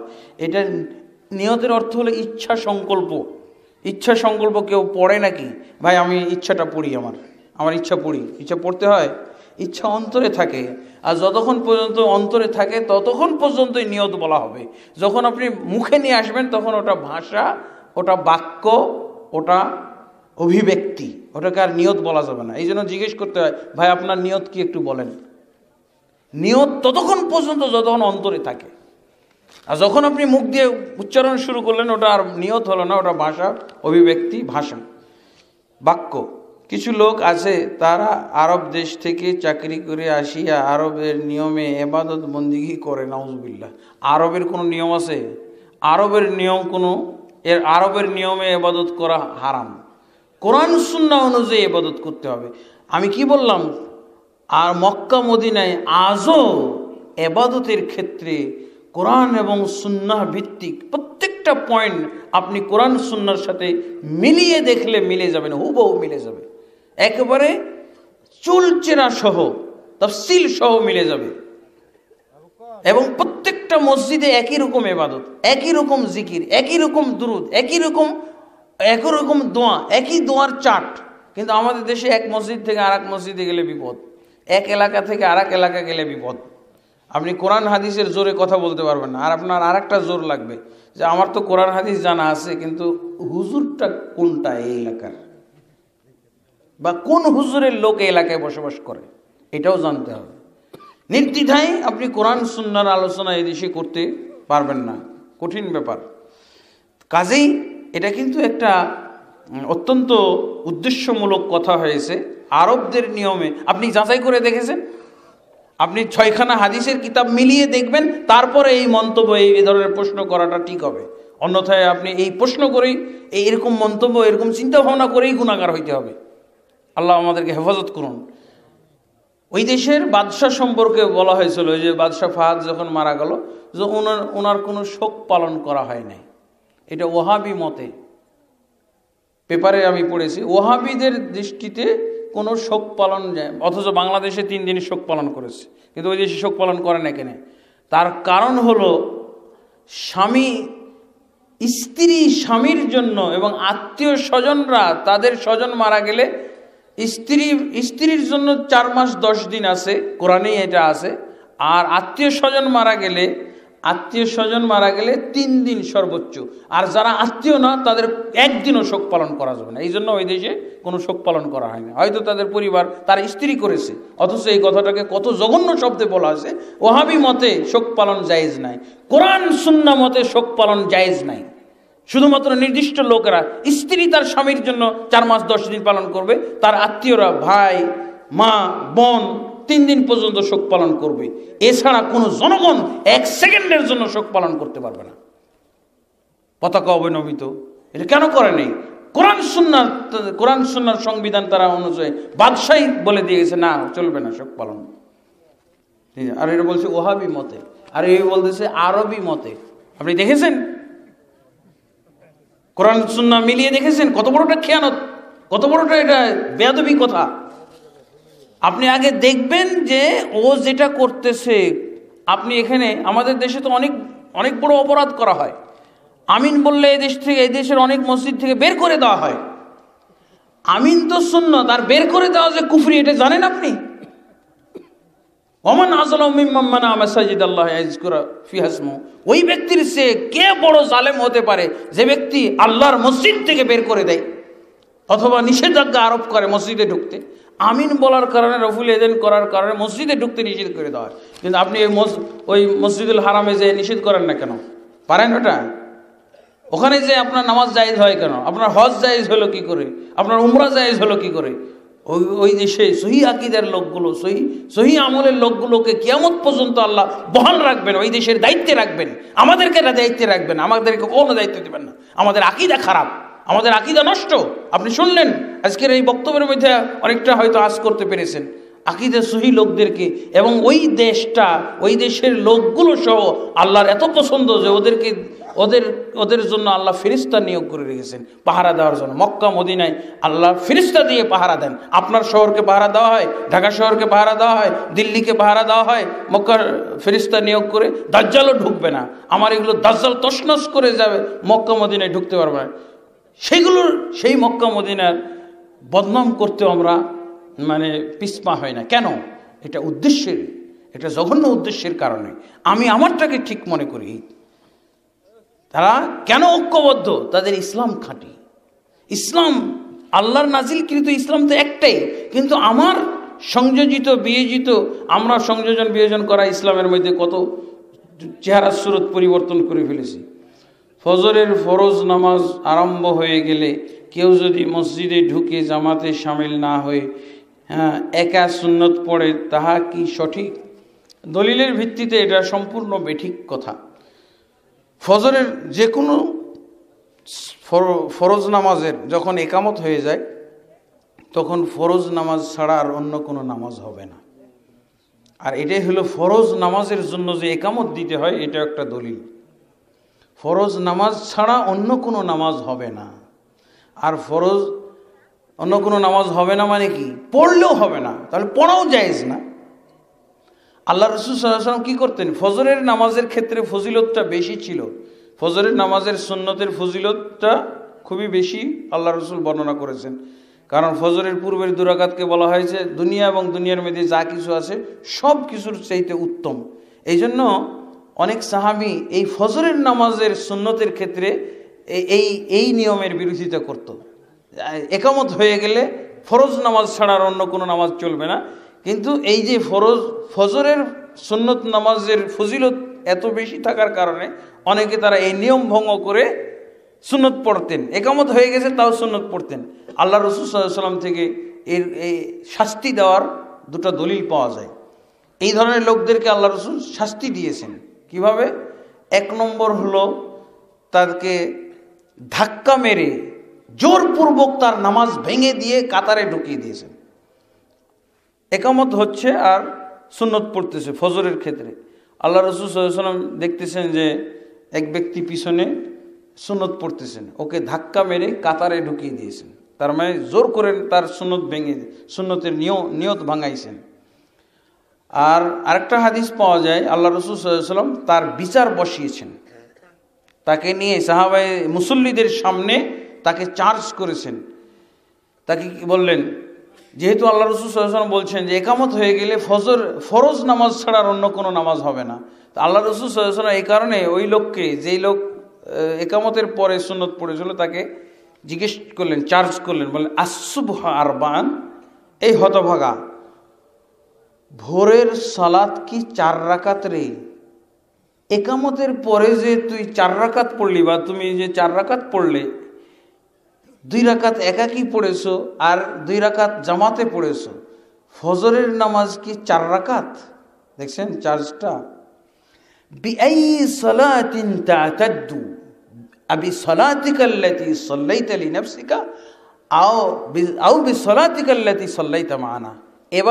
এবার তুমি নির্ধারণ করে দাও যে তোমার যেহেতু ফজরের সালাত হলো 2 রাকাত, তোমার যে কোনো 2 রাকাত ডিলেট।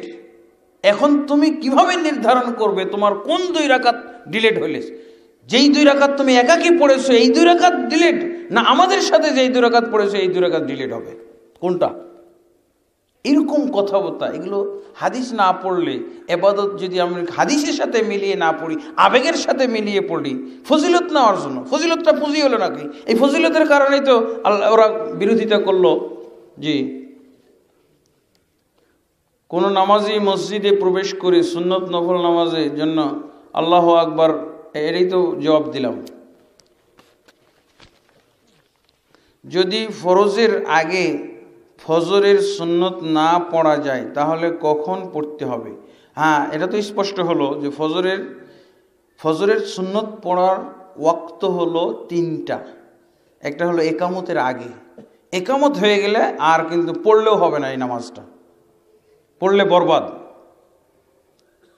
অতএব তাহলে একামতের আগে পড়তে হবে, অথবা সালাতের পরে পড়তে হবে।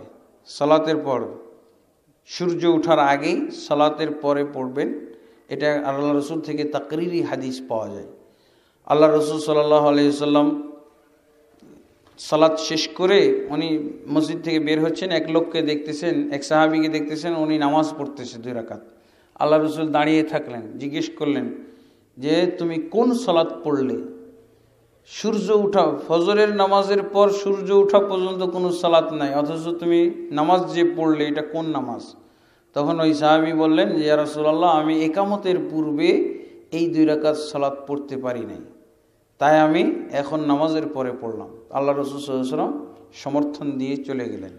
তো এটা হলো একটা ওয়াক্ত। আর একটা হলো সূর্য ওঠার পর নিষিদ্ধ সময়, যেটা এই সময়টা পার হলে, তিনটা ওয়াক্ত পর্যায়ক্রমে।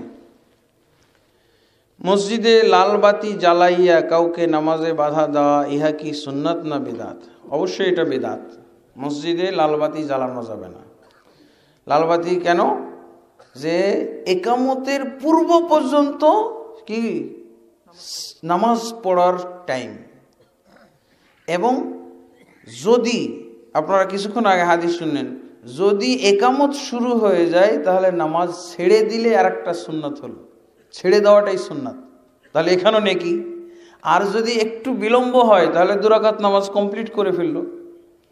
আর যদি সে একামত শুরু হয়ে যাওয়ার কারণে নামাজটা ছেড়ে দেয়, তাও তো এটা আল্লাহ রসুলের তরিকা অবলম্বন করার কারণে, একটা হাদিস পালন করার কারণে নেকি পেয়ে যাবে। তা লালবাতিতে তো কোনো নেকি হলো না। হ্যাঁ, লালবাতিতে বরং হাদিস বিরোধী একটা অবস্থান গ্রহণ করা হলো। একামত হয়ে গেলে নামাজ ছেড়ে দেবে, তাহলে এটা একটা হাদিস আমল। আপনি যদি নামাজটা ছেড়ে দেন তাহলে একটা হাদিস আমল করা হলো, আর পরবর্তীতে আপনি ওই সালাতটা তো আদায় করতে পারছেন, আলহামদুলিল্লাহ।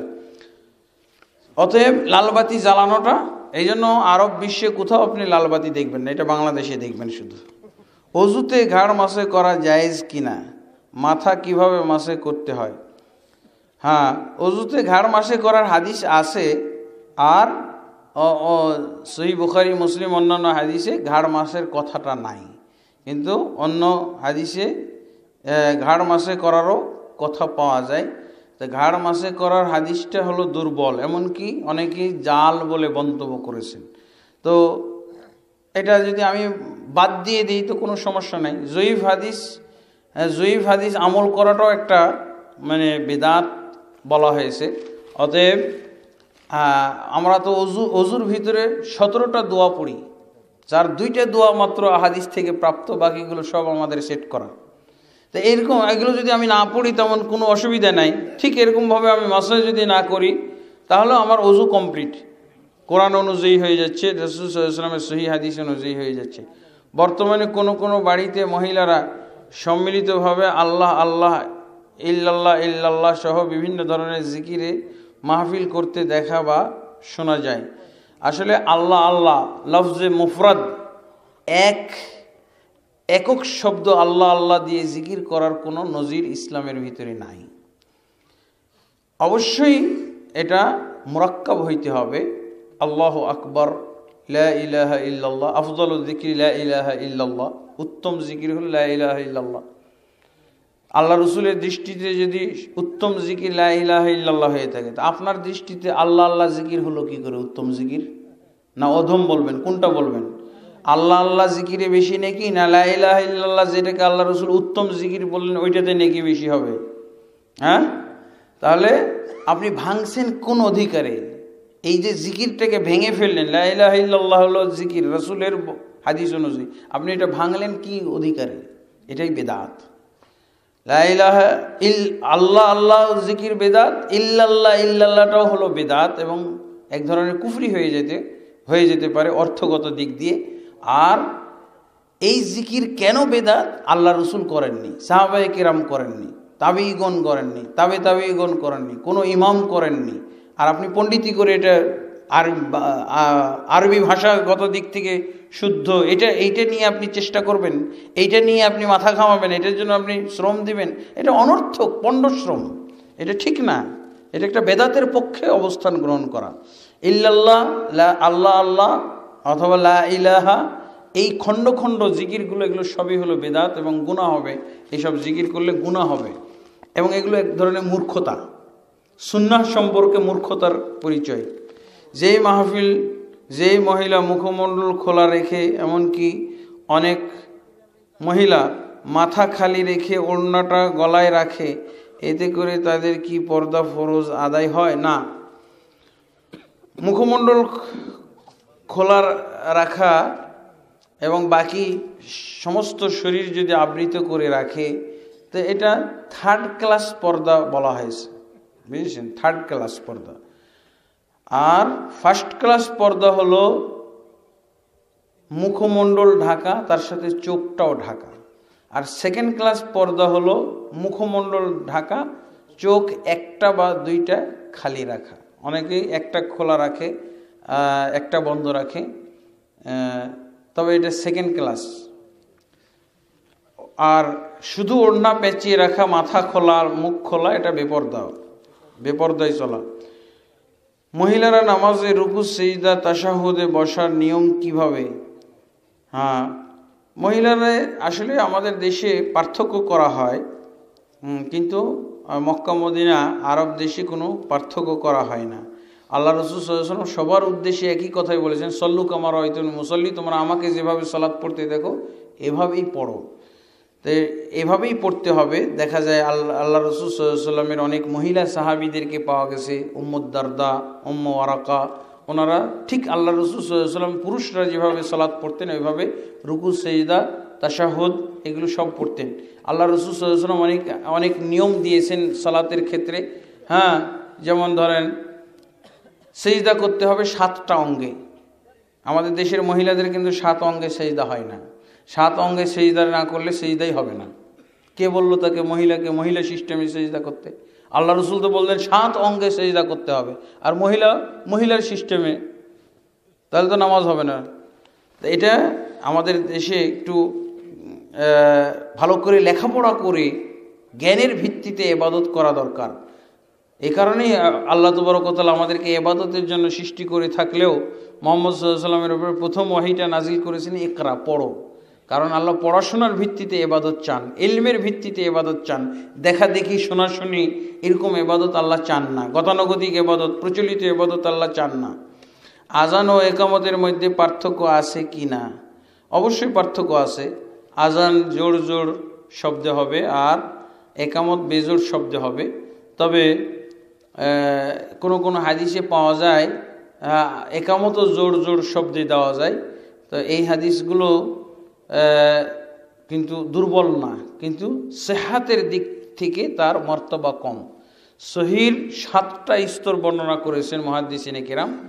তো প্রথম স্তরের, উঁচু স্তরের যে একামতের হাদিসগুলো, সেগুলো হলো বেজোড় দেওয়া, সহিহ বুখারী এবং আবু দাউদ, তিরমিজি, অন্য হাদিসের মধ্যে আছে, এগুলো সহিহ কিন্তু স্তরের দিক দিয়ে কম।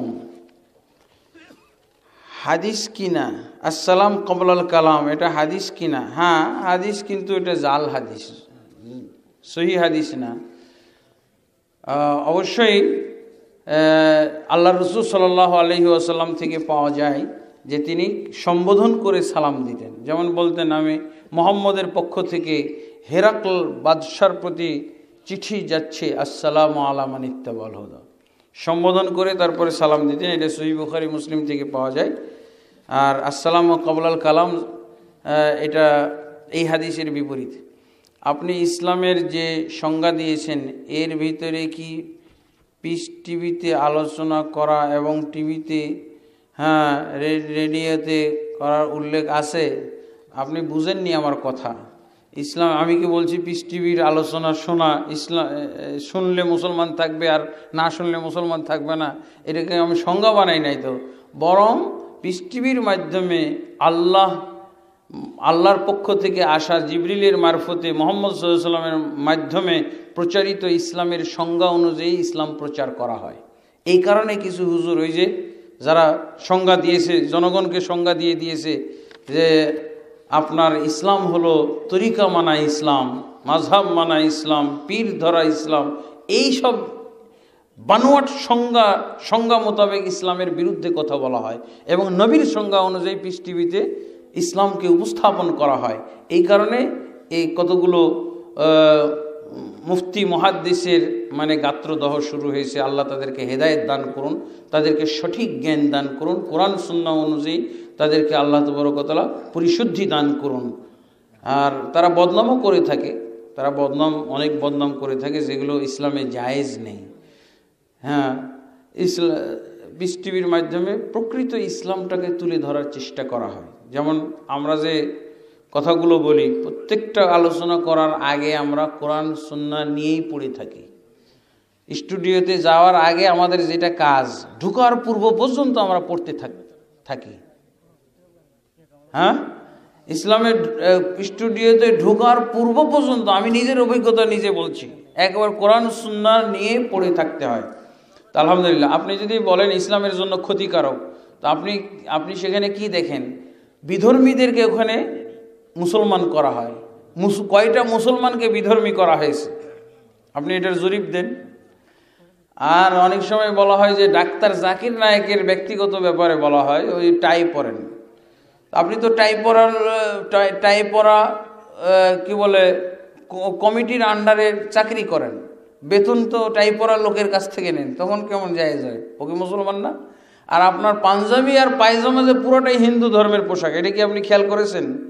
ওটা টাইটা তো হলো বিধর্মী পোশাক, আর পাঞ্জাবি পায়জামা পুরোটাই যে হিন্দু পোশাক, এটা কি খেয়াল করেছেন? পায়জামা পাঞ্জাবি হিন্দু ধর্মের পোশাক আমরা ব্যবহার করি, বুঝেছেন? এগুলো আবল তাবল কথা বলে মানুষকে আসলে কোরআন সুন্নাহ এবং সঠিক জানা থেকে বিরত রাখবেন না। আল্লাহর ওয়াস্তে আপনাদেরকে বলছি, আল্লাহর কাছে পাকড়াও হওয়ার আগে আপনারা তওবা করেন। আল্লাহ আপনাদেরকে সুযোগ দান করুন, তৌফিক দান করুন, আল্লাহুম্মা আমিন। কোনো মসজিদের নাম বাইতুল আকসা রাখা যাবে কি? বাইতুল আকসা রাখা যেতে পারে। আমাদের যেটা আছে সেটা হলো আল মসজিদুল আকসা। বাইতুল আকসা রাখতে পারে। নবী শব্দের অর্থ কি? নবী শব্দের অর্থ হলো সংবাদপ্রাপ্ত, নাবাউন থেকে। আনিন নাবাইল আযীম আছে না, আম্মা ইয়াতাসাআলুন আনিন নাবাইল আযীম। নাবাউন থেকে নবী, যাকে সংবাদ দেওয়া হয়, আল্লাহর পক্ষ থেকে ওয়াহির মাধ্যমে সংবাদ দেওয়া হয়, একে নবী বলা হয়। আর নবী এবং রাসূলের মধ্যে কিছু পার্থক্য আছে, সেটা আমরা দেখছি না। মহানবী সাল্লাল্লাহু আলাইহি সাল্লামের পরিবার ও তার পূর্বপুরুষগণ মুসলমান ছিল কিনা? মুহাম্মদ সাল্লাল্লাহু আলাইহি সাল্লাম নবী হওয়ার আগে তো পুরোটাই জাহিলি যুগ ছিল না? নবী সাল্লাল্লাহু আলাইহি সাল্লাম নবুয়ত পাওয়ার আগ পর্যন্ত জাহিলি যুগ। এমনকি নবী সাল্লাল্লাহু আলাইহি সাল্লামকে আল্লাহ বলছেন, মা কুনতা তাদরি মাল কিতাব ওয়াল ঈমান, হে মোহাম্মদ তুমি নিজেও জানতেন না ঈমান কাকে বলা হয়। আল্লাহর দৃষ্টিতে ঈমানদার হইতে হলে ঈমান কাকে বলে এটা আল্লাহর রাসূল নিজেই জানতেন না। কেন জানতেন না? জাহিলি যুগে ছিলেন উনি, তখন তার কাছে কিতাব ছিল না, তাই তিনি ঈমান জানতেন না, ঈমান কাকে বলা হয়। আল্লাহর ঈমান শিখিয়েছেন এবং কিতাব শিখিয়েছেন। মা কুনতা তাদরি মাল কিতাব ওয়াল ঈমান। মহানবী সাল্লাল্লাহু আলাইহি ওয়াসাল্লামের আগে কোনো মুসলমান ছিল কিনা? মুসলমান আমরা উম্মতে মুহাম্মাদির মুসলমানের মতো ছিল না, তবে কিছু কিছু লোক শিরক করতো না, এটা পাওয়া যায়। শিরক করতো না, যাদেরকে মুখাদরাম বলা হয়, শিরক করতো না। ওয়ারাকা বিন নৌফল, হ্যাঁ, লবিদ বিন রবিআ, হ্যাঁ, আরও কিছু লোকের নাম পাওয়া যায় যারা শিরক করে নাই।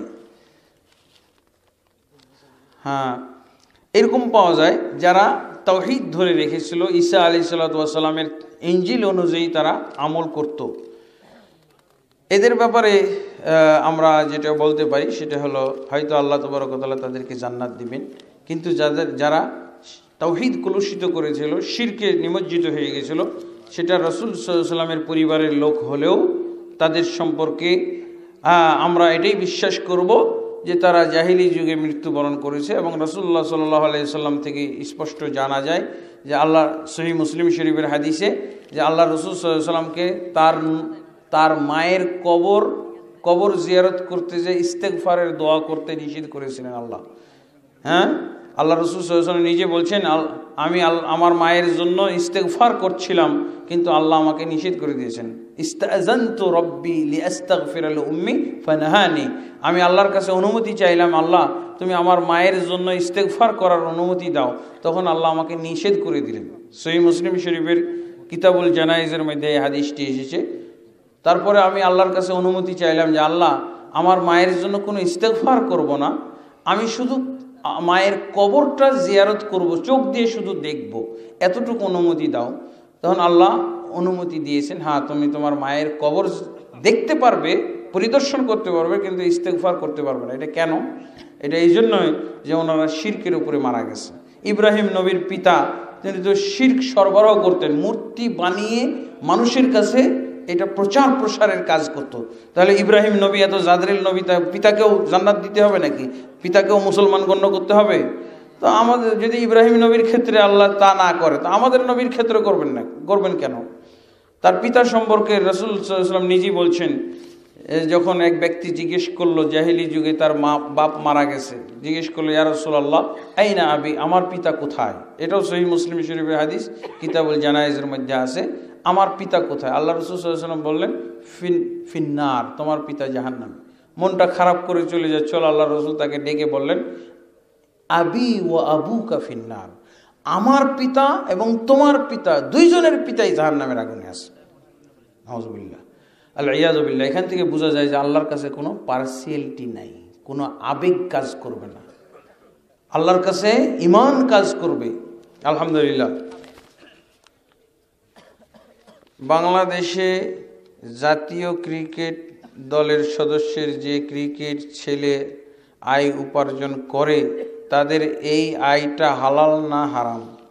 তা আলহামদুলিল্লাহ, আসলে ক্রিকেট খেলাটা ইসলামের দৃষ্টিতে এটা নাম ধরে কোনো বলা হয় নাই হারাম বা হালাল। এখানে আমরা ইসলামের মূলনীতি খেয়াল করব। হালাল জিনিসও হারাম হয়ে যায় যদি ওর মাধ্যমে ইসলাম বিরোধিতা করা হয়। খেলাধুলা যদি ইবাদত থেকে, ইসলাম পালন থেকে আমাদেরকে গাফেল রাখে, দূরে সরিয়ে রাখে, তাহলে সেই সমস্ত খেলাধুলাই হারাম, তার উপার্জনও হারাম হবে। আর যদি কোনো খেলাধুলা নাম সহ হারাম করা হয় নাই, কিন্তু সেই খেলাধুলার কারণে যদি ইবাদত এবং দিন পালন থেকে আমাকে না গাফিল করে, তাহলে সেটাকে আমরা হারাম বলতে পারবো না। বিশেষভাবে সেখানে যদি শরীর চর্চার দিকটা থাকে, হ্যাঁ, এবং সেই ক্ষেত্রে আমার ইনকামটাও হারাম বলা যাবে না, ঠিক আছে। আর ইসলামের বিরোধিতা করা হলে হালাল জিনিস অনেক সময় হারাম। আঙ্গুর খাওয়া তো হালাল, বিক্রি করা, ব্যবসা করা হালাল, কিন্তু আপনি জানেন যদি যে এই আঙ্গুর দিয়ে মদ তৈরি করবে, তার কাছে আঙ্গুর বিক্রি করা হারাম। বিষয়গুলো আমাদের আপেক্ষিক, অবস্থা বিশেষে আমরা জানি হাসরের ময়দানে মুসলমানদের ৭৩টি দলে বিভক্ত হবে, এর মাঝে ৭২টি দল জাহান্নামী হবে, একটি দল জান্নাতে যাবে। সুতরাং দুনিয়াতে অনেক দলই বর্তমানে আছে, এর মাঝে কোন দল জান্নাতি বা আপনি কোন দলের অন্তর্ভুক্ত যথাযথ প্রমাণ সহ বুঝিয়ে বলবেন। আলহামদুলিল্লাহ, অনেকে তো এরকম বলেন যে আল্লাহ রসুল বলছেন ৭৩ দল, আর আপনি ঐক্যবদ্ধ থাকার দাওয়াত দেন কেন? আল্লাহ রসুল সাল্লাল্লাহু আলাইহি ওয়াসাল্লাম ৭৩ দল হয়তো ৭৩ দলের কথা বলছেন, কিন্তু ৭২টা উনি কি প্রশংসার ছলে বলেছেন? অবশ্যই প্রশংসার ছলে না, এটা হলো উম্মতে মুসলিমার, উম্মতে মুহাম্মাদির একটা করুণ দশা। একটা দল জান্নাতে যাবে, ৭২টাই জাহান্নামে যাবে, তার মানে ওগুলো বাতিল দল। কিন্তু আল্লাহ রসুল সাল্লাল্লাহু আলাইহি ওয়াসাল্লাম জান্নাত প্রাপ্ত দলের কোনো নাম বলেননি। নাম গ্রহণ করাটাই হলো ৭২ দলের আলামত। আর যারা নাম দিবে না কোনো দলের, জানতে হবে এরাই হলো নাজাত প্রাপ্ত দল, নাম দেয় নাই। বুঝেছেন? বৈশিষ্ট্য যারা অর্জন করে, আল্লাহ রসুল কি বললেন? হুম্মানা আলাইহিল ইয়াউমা ওয়া আসহাবি, আমি এবং আমার সাহাবীগণ যার উপরে আজকে আছি এর উপরে যারা থাকবে, এর উপরে সাহাবীগণ এবং রাসূল কিসের উপরে ছিলেন? কোরআন সুন্নাহর উপরে ছিলেন। অতএব কোরআন সুন্নাহর উপরে যথাযথ যারা কায়েম থাকবে কিয়ামত পর্যন্ত, কোনো নাম ধারণ ছাড়া, কোনো দলীয় নাম গ্রহণ ছাড়া, এরাই হলো নাজাত প্রাপ্ত দল। এবং আল্লাহ এদেরকে চিনেন, আপনি চিনেন না, আপনি আমল দিয়ে চিনবেন। ছবি তোলা জায়েজ আছে কি না, যদি থাকে তবে কোরআন হাদিস কিতাব কোন দলিলে আছে প্রমাণ সহ বলবেন। ছবি তোলা এবং ভিডিও রেকর্ড করা, এগুলোর ব্যাপারে কিছু নীতিমালা আছে ইসলামে। আল্লাহ রসুল সাল্লাল্লাহু আলাইহি ওয়াসাল্লাম এক হাদিসের ভিতরে সহিহ বুখারীতে আছে, আশাদ্দুন নাসি আযাবান ইয়াউমাল কিয়ামা আল মুসাউবিরুন, কিয়ামতের দিন সবচেয়ে কঠিন শাস্তি হবে ওদের যারা ছবি তোলে। বুঝেছেন? এটা সহিহ বুখারী শরীফ হাদিস। কিন্তু ছবি তোলে বা ছবি অঙ্কন করে, এই হলো হাদিস। অতএব ছবি অঙ্কন করাটা হলো হারাম। আর এমনি সাধারণ ছবি উঠানো, হ্যাঁ, এটা কিন্তু হারাম নয়। আল্লাহ রসুল সাল্লাল্লাহু আলাইহি ওয়াসাল্লাম দুই ধরনের ছবি উঠাইতেন। ছবি আল্লাহ রসুলের যুগে দুই ধরনের ছবি ছিল। একটা আয়নার সামনে যে রসুল নিজেই ছবি উঠাইতেন। এই ছবি উঠায় কি করতেন? তিনি তার চেহারা দেখতেন, চুলগুলো এলোমেলো আছে নাকি দেখতেন। আয়নার সামনে দাঁড়াইলে কার ছবি উঠতো? হ্যাঁ, আল্লাহ রসুলের ছবি উঠতো। আর একটা ছবি উঠতো কিসে? উনি যখন আয়না না পেতেন তখন পানির সামনে যে দাঁড়াইতেন, দাড়িটা এলোমেলো আছে নাকি, চুলটা এলোমেলো আছে নাকি, ওটা একটা ছবি। তো এই জাতীয় ছবি কিয়ামত পর্যন্ত জায়েজ। এই জাতীয় ছবি কি, ওটা আমি আয়নাতে যে ছবি উঠে আমি কি কিছু করি, অঙ্কন করি না, এমনি অটোমেটিকলি উঠে যায়? তো এরকম ডিজিটাল সিস্টেম, বর্তমান যুগের যে ডিজিটাল সিস্টেম, এটাকে ওই ছবির সাথে আলেমরা সাদৃশ্যতা দিয়ে থাকেন। যেহেতু এখানে আমি অঙ্কন করছি না, আমি তার আলাদা করে চোখ তৈরি করতেছি না, নাক তৈরি করতেছি না, তার দাঁত তৈরি করতেছি না, তার চেহারা তৈরি করতেছি না, চুল বানাইতেছি না, ঠিক আয়নার মতো সুইচ টিপলে উঠে যাচ্ছে। তো এগুলোকে জায়েজ বলছেন। তবে এই ছবিগুলো তারপরও প্রয়োজনে ব্যবহার করতে হবে। যেমন আজকাল আমাদের পাসপোর্টে লাগতেছে, হ্যাঁ, পাসপোর্টে লাগতেছে, দলিলে লাগতেছে, আর লাইসেন্সে লাগতেছে, হজে লাগতেছে। দেখছেন? আলহামদুলিল্লাহ, ইসলামের কিয়ামত পর্যন্ত ইসলামের সমাধান আছে। কিন্তু বিনোদনের জন্য ছবি তোলা হারাম। বিনোদনের জন্য, স্মৃতি রক্ষার জন্য রাখা ঠিক না। এটা আসলে নতুন করে আর প্রশ্ন দিয়েন না। আরে দূরে থেকে আসে, আমি তো দূরে থেকে আসছি, তাও আমি দূরে থেকে আসছি না। হ্যাঁ, অনেক মাহফিলে কোনো আলেম সাহেব বয়ানের ফাঁকে ফাঁকে জিকির শুরু করেন, আবার শ্রোতাকে বলেন জোরে জোরে, এমনকি জিকিরের শব্দ কম হইলে আলেম সাহেবের মনে কষ্ট আসে। আমি আপনার মাধ্যমে কোরআন হাদিসের আলোকে এই বিষয়ে সঠিক বিষয়টা জানতে চাই। সূরা আরাফের 55 নম্বর আয়াত এবং 205 নম্বর আয়াতে জিকিরের যে পদ্ধতি দেওয়া আছে, এই পদ্ধতি অনুযায়ী আমাদের সমাজে মাহফিলে লা ইলাহা ইল্লাল্লাহর জিকির অথবা দুরুদের সমস্বরে যে জিকির, এগুলো অবৈধ। আল্লাহ বলছেন উদউ রাব্বাকুম তাদাররুআন ওয়া খুফিয়া ইন্নাহু লা ইউহিব্বুল মু'তাদিন, তোমাদের রবকে তোমরা ডাকো বিনয়ের সাথে এবং গোপন স্বরে, নিশ্চয়ই তিনি বাড়াবাড়িকারীদেরকে পছন্দ করেন না। অতএব জোরে জোরে এবং সমস্বরে জামাতবদ্ধভাবে জিকির এটা কোথাও কখনো জায়েজ নাই, একমাত্র হজের সময় তালবিয়া পাঠ এটা।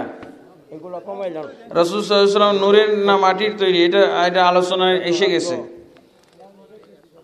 প্রস্রাব করে কুলুক নিয়ে চলা ফেরা, নাচানাচি, এটা কেসি মারা, এগুলো আসলে বিদআত এক ধরনের, এগুলো হাদিস কোরআনে নাই। হ্যাঁ, জিকির তাহলে আমরা কিভাবে করব? অবশ্যই অন্তর থেকে মনে মনে জিকির করতে হবে, নিম্ন স্বরে। বিসমিল্লাহির রহমানির রহিমের পরিবর্তে বিসমিহি তাআলা বলা যাবে কি? আসলে বিসমিহি তাআলা এর কোনো দলিল আমরা কোরআন সুন্নাহর মধ্যে পাই না। এটা যারা হয়তো পড়ে ওরা মনে করে যে হয়তো ভাষাগত, আসলে ভাষাগত দিক যথেষ্ট নয়, তৌকিফি হইতে হবে। আমাদের ইবাদত এবং ধর্মীয় কথাবার্তাগুলো তৌকিফি, মানে ওয়াহি ভিত্তিক হতে হবে। কোরআন সুন্নাতে থাকলেই কেবল আমরা সেটা ব্যবহার করতে পারবো, অন্যথায় এটা বিদআত হয়ে যাবে। জি, উরুস এবং মাজারে চাঁদা দেওয়া কি? উরুস এবং মাজারে চাঁদা দেওয়াটা বিদআত এবং শিরক হইতে পারে। আল্লাহ আমাদেরকে হেফাজত করুন। কেউ যদি মাজার পাকা করে মাজারে দুধ বাতি দেয় তাহলে কি হবে? এটা এক ধরনের অবশ্যই বিদআত, এবং এটার জন্য যদি কোনো উপকার আছে, উপকার আল্লাহ সর্বপ্রথম কি সৃষ্টি করেছেন, কি দ্বারা সৃষ্টি করেছেন? আল্লাহ সর্বপ্রথম আল্লাহ তাবারক ওয়া তাআলা পানি সৃষ্টি করেছেন। এরপর আরেকটা হাদিসে পাওয়া যায় কলম সৃষ্টি করেছেন।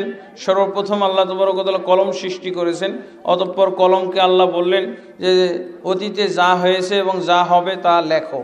এটা সহিহ বুখারী এবং মুসলিম থেকে পাওয়া যায়।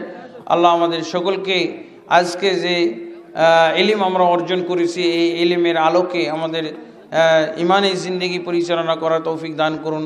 আল্লাহুম্মা আসলিহ লানা দীনানা আল্লাযী হুয়া ইসমাতু আমরিনা وأصلح لنا دنيانا التي فيها معاشنا وأصلح لنا آخرتنا التي فيها معادنا واجعل الحياة زيادة لنا في كل خير والموت راحة لنا من كل شر.